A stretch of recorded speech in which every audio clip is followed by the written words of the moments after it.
हाय, जय हिंद, नमस्कार मित्रमैत्रिणींनो.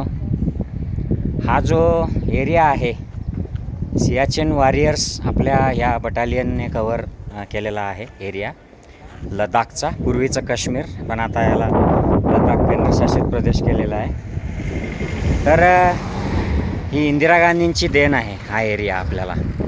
खरं म्हणजे त्यांच्या नेतृत्वाखाली आपलं इथलं सैन्य लढलं होतं आणि विशेष म्हणजे सैन्याचा जो कमांडर इन चीफ होता तो देखील या पट्ट्यातलाच होता. हा भाग 1971च्या भारत-पाक युद्धाच्या आधी पाकिस्तानमध्ये होता, पाकिस्तानच्या ताब्यात होता. म्हणजे त्यांनी जेव्हा काश्मीर अतिक्रमण केलं होतं 47ला, त्यावेळेला हा देखील भाग होता. आणि 71ला आपल्या इथल्या सैन्याने, इंदिरा गांधींनी त्यांना परमिशन दिल्यामुळे याला पदाक्रांत केला. आणि ह्या परिसरातले 4 जे गावं आहेत, ह्या 4 गावांसकट ही मोठे मोठे माउंटन्स, या सुंदर वादिया ज्या आहेत, ह्या भारताच्या ताब्यात आल्या. जो लोकल कमांडर होता या परिसरातला, तो म्हणला मॅडम ये अभी रख लो अपने ताबे में, इलाके में. आणि तसा हा परिसर हा 71च्या युद्धानंतर हा भाग आलेला आहे. तर आम्ही 4 जे गाव आहेत त्या गावातल्या एका गावाला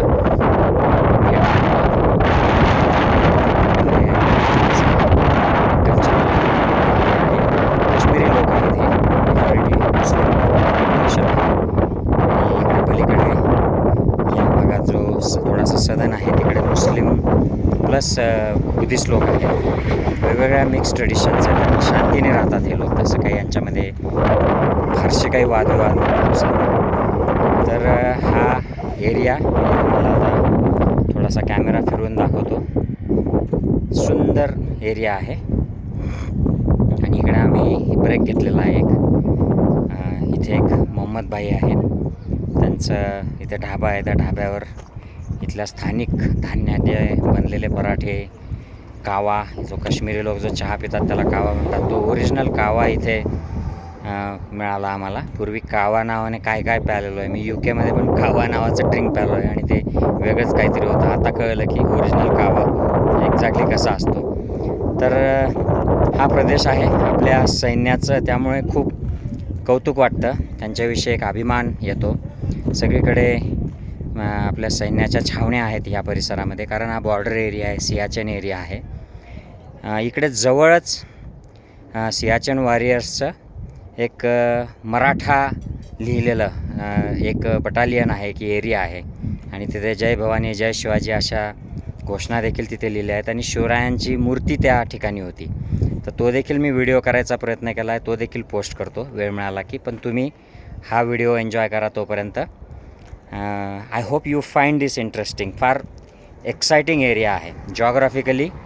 मला आज 4थ्या दिवशी थोडंफार इथे बोलता येतं आहे, नाहीतर मला एक वाक्य पूर्ण करायला श्वास लागत होता इथे. आणि आता हा थोडा खाली आलेला एरिया आहे.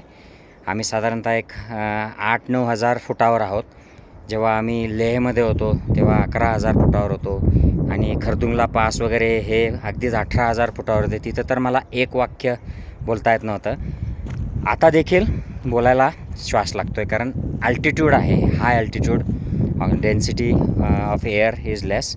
आणि त्यामुळे श्वास लागतो, पळता येत नाही. तुम्ही पटापटा धावून हे डोंगरं चढू नाही शकत, केअरफुली राहावं लागतं. टॅब्लेट्स 4 दिवस सुरुवातीचे घेतलेले आहेत, त्यामुळे थोडं सेटल झालेलं आहे. टॅब्लेटचे साईड इफेक्ट्स आता कमी होत आहेत, नाहीतर रात्रंदिवस अशा हाताला मुंग्या सुटत होत्या त्या गोळ्यांमुळे. तर I hope you find this interesting. अजून मी व्हिडिओ प्रवासातले जे काही मी शूट केलेले आहेत, वेगवेगळ्या नद्यांच्या अलॉंग, सुंदर नद्या आहेत. इंडस नदी, सिंधू नदी आपण जिला म्हणतो ती आहे. नंतर अनेक नद्या आहेत, त्यांच्या सगळ्या शूटिंग्स मी केले आहेत, ते देखील मी पोस्ट करणार आहे. Take care. जय हिंद मित्रमैत्रिणी.